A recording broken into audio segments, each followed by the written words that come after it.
Kembali berjumpa dalam program Bible Everyday. Hari ini saya mengajak Anda belajar di Mazmur pasal yang ke-29.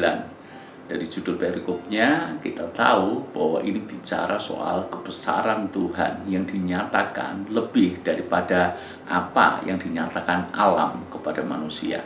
Kebesaran Allah dalam badai. Siapapun setuju bahwa manusia ini sangat kecil, kuasanya sangat terbatas dibandingkan dengan alam. Beberapa kali kita melihat fakta yang mana kalau alam sudah mengamuk, maka manusia tidak bisa berbuat apa-apa.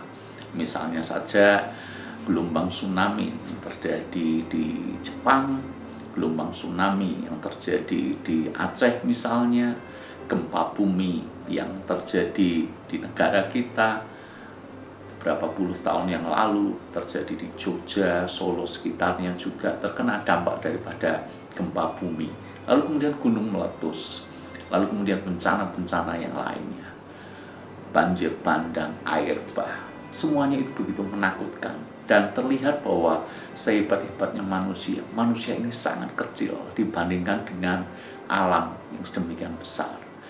Makanya kalau kita belajar tentang agama-agama kuno, ada orang-orang tertentu, kenapa mereka menyembah di gunung-gunung? Karena mereka mempercayai bahwa gunung ini punya kekuatan yang dahsyat, punya kekuatan yang besar, yang melebihi kuasa manusia tentunya. Ada orang yang menyembah di laut. Kenapa? Mereka mempercayai gelombang laut itu punya kuasa juga. Tapi kali ini Daud menulis dalam Mazmurnya bahwa puji Tuhan, Allah kita lebih besar dari semua alam semesta.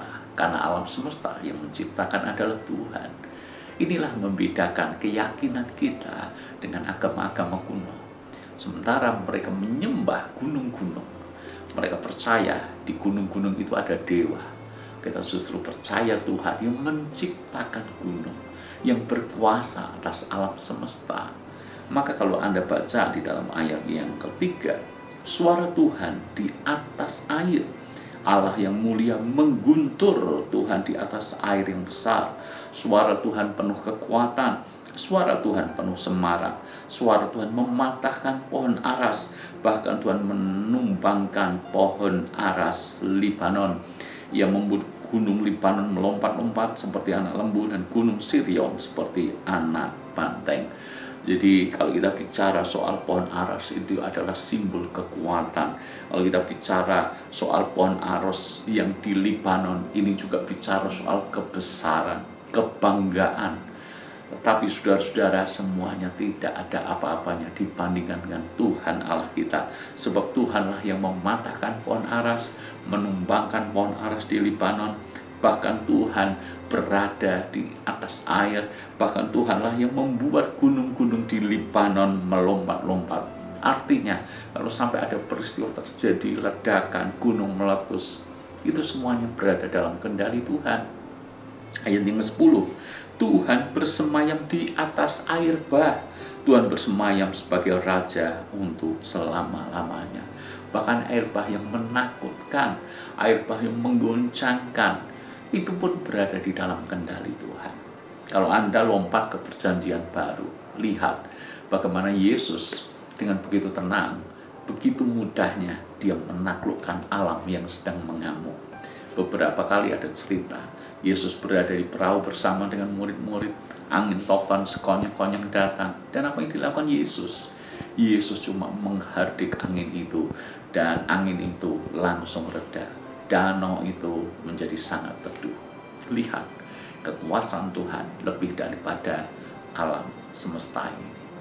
Iman kita mestinya kita tujukan kepada Tuhan, pencipta alam semesta dan yang berkuasa di atasnya.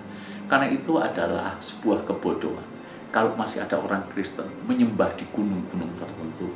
Kebodohan bagi orang Kristen kalau dia percaya bahwa Allah punya kekuatan, dia menyembah alam, menyembah pohon-pohon. Itu adalah kebodohan.